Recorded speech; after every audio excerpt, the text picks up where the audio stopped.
There's a certain terror in knowing your life is on a totally different path than the one you intended and there isn't a damn thing you can do to stop it. 4 days ago I could have looked out over the next 2 to 3, even 5 years, and said I pretty much know how things are gonna go. Well, not anymore. Even though every day is a living nightmare, it's not knowing what tomorrow may bring that scares me so much. Carrie and I started speaking to each other yesterday afternoon sometime. Just short conversations here and there, but it's a start. My heart still feels broken, but my worry for her well-being is starting to trump my own feelings. She's barely eating, for one. And if it's possible to lose significant weight in the span of a couple days, she has.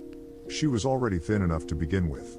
When she looks at me, I can almost read her thoughts through those puffy eyes. I wish I could take it all back. But I can't. There's something else I've been considering. It's entirely possible that Carrie was drugged. Cheating on me with a stranger in his car doesn't seem like the Carrie I know. It just feels wrong. If the person who left those fucked up notes / took Andrew and the person who took Carrie down to the river are the same person, the idea that she was roofied is that much more plausible. And I can't help thinking Carrie saved her own life when she blocked Ray's number from her phone. She may not have survived a second meeting. Still, that stupid, smirking voice is always there, whispering in the background. You're so gullible, Dean. She cheated. And if what she says is true, why did she hide it from you? Why, indeed. Shame, obviously. Or maybe she just didn't want to get caught? It's hard to ignore that voice, but I'm trying. Detective Carr dropped by to interview Carrie around 4 yesterday. He thought she'd be more open about her experience with Ray if she didn't have to talk about it in front of me, so I sat outside on the porch while they talked, that jealous little voice badgering me the entire time. When they were done, Carrie left the house to run an errand and Carr and I talked in the living room. Of course, the police department had gotten dozens of calls after the radio show, which had sent our little town into a tailspin. I guess giving a name and a persona to this psychopath, whether correct or not, had really touched a nerve. People were reporting every single little suspicious thing they saw, which left a lot of work for Carr and his team. Every person that wore a hoodie, acted strangely, or was in an area they wouldn't normally have been in was reported. The mall canceled its Easter Bunny pictures, which were supposed to take place each day of the week leading up to Easter. I'd gotten a text from Kyle's coach explaining Kyle's T-ball season was canceled, too. Temporarily, at least. No one wanted to be responsible for another child being taken. Leads needed to be followed, no matter how small, Carr said, but he knew he'd be lucky if any of them amounted to anything. Before he left, I asked Carr about what was going on at 3 Orange Circle. Had they found anything? He said the construction crew had finished breaking up the concrete floor and hauling it out just after lunch. He was waiting on the forensics guys. He laughed when he said it. It was really just 2 police officers with some special training in collecting evidence, to get over there and start digging. Even though he'd already refused to share it with me, I pressed him again about the evidence he'd found. He looked like he was mulling it over in his mind, then told me he could show me one thing. He retrieved his phone from his pocket, flipped through some pictures, and held the phone up to my face. The picture on the screen showed a Polaroid photograph laying on a scuffed wooden floor. The lighting was dim, so it was a little hard to see. For a split second, I thought it was a picture of Carrie. The blonde hair, pulled back tightly like a cheerleader's, was almost identical. Then I realized who it was. Suzanne Carrington, Carr offered. Then, when he saw my face, yes, I see the similarity. When I asked whether he thought this was all about Carrie the entire time, he shrugged. I'm not sure about that, yet. It's an odd coincidence, if not. I thought he may agree to show me what else he'd found, but he demurred, glancing at his watch. I've been here too long as it is. Every minute is precious when you have a child missing.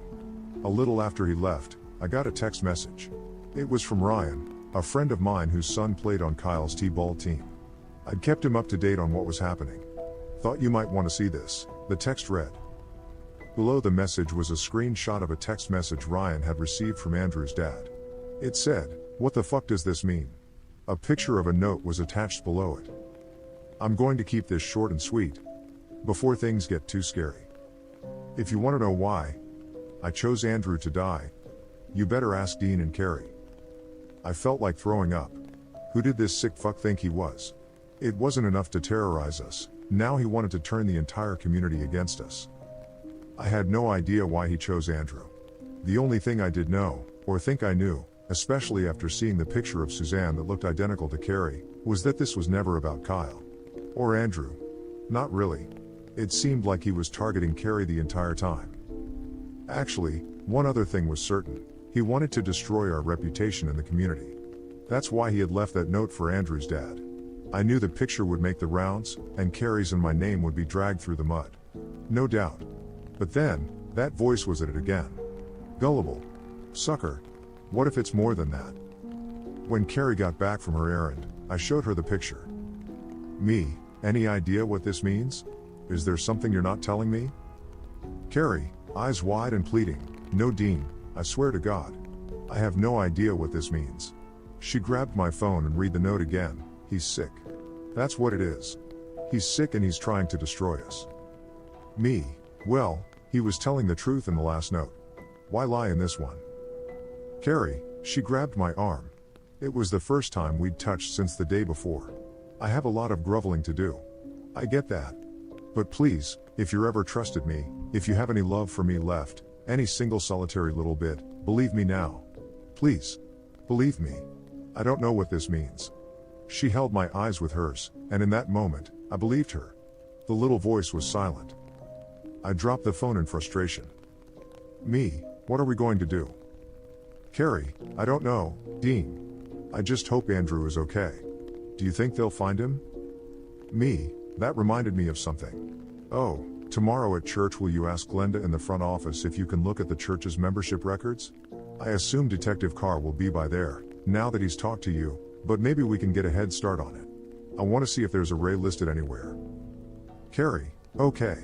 Are you going with me? Me, I don't think so. I don't feel very close to God right now. She looked like the words hurt her, but she also looked like she understood. This morning, Carrie went to Union Street and met Glenda before Sunday school. The church didn't keep any digital membership records, but Glenda did find a box with all of the membership bulletins for the last 10 years. The kind with each member's picture and their name underneath. When Carrie called, her words were dripping with disappointment. She couldn't find anyone named Ray or Raymond. She asked Glenda to make a copy of each of them for Detective Carr and said he'd probably be by later to pick them up. While Carrie was at church, I got a call from Ryan. Apparently, a lot of the dads are upset that the entire T-ball season was canceled. I know some of these guys, and you probably know some guys just like them. They have big trucks and guns, and they feel like they could protect their sons just fine if they were allowed to continue the season. I sort of agree with them, deep down, but I also understand it's better to be cautious. Andrew was taken right out from under his dad's nose, after all. Ryan isn't as bad as some of them, but he also agrees that this psychopath wouldn't make a move out in the open like that. So, they were supposed to have a practice game today at 1 o'clock. Just to get some of the kids together at the field and let them feel like they're actually getting to play. Full dress, scoreboard, ref, all that. The problem was, none of the dads could get in touch with the head ref. Some of the dads had been texting and calling him since the season was canceled, but they hadn't gotten a response. That's what Ryan had called about. To bitch about the refs. The call was breaking up, but I thought Ryan said Ray's usually here whenever we need him. He loves doing these games. He's out here every chance he can get. Me, wait a minute. Say that again. Ryan, I said Jay's usually out here. But he won't answer his phone. Me, shit, you just about gave me a heart attack. Jay who? Do I know him? Ryan, Jason Fisher. He's been the head ref for a while. Me, who's his kid? Ryan, doesn't have any kids of his own. Just likes T-ball, I guess. When he said it, something went off in my brain. Like a bell tinkling. Me, how old is Jay? Ryan, I don't know, close to our age. 40s. My heart started to thump in my chest. Me, and you haven't talked to him in a couple days? Any idea why? Ryan, no, like I said, he usually texts back. He's the one who assigns the other refs when he can't make it. I guess I'll need to track down someone else's phone number. Me, keep trying to reach him, Ryan. And listen, if you get him, do you mind letting me know? Ryan, yeah, why? Me, I don't know, maybe I'll bring Kyle out there. Ryan, really, I thought you said. Me, just let me know. Okay? Ryan, will do. Me, I gotta run. Talk to you later. My hands were clammy as I texted Carrie's phone. Emergency. Please call me back. About 2 minutes later, Carrie called, almost hyperventilating. Carrie, what's wrong? What happened? Me, nothing. Everything's fine here. I'm sorry I scared you. She breathed a sigh of relief. I need you to do something for me. Right now. Can you go back to the office? I want you to look for another name. I'll stay on the phone. Carrie, another name? Okay, hold on. I could hear the phone rustling as she hurried down front steps of the church and around to the side door that led into the office area. Okay, I'm here. The copies Glenda left out for the detective are on the desk. Me, Carrie, look for a Jason Fisher. Start in the one farthest back. 2007? Carrie, yes, 07. Jason Fisher? Okay, let me see. I waited. She was breathing heavily and I could hear her rustling through the pages. Then, she gasped. When she spoke again, her voice had taken on a new quality. Like that of a frightened animal.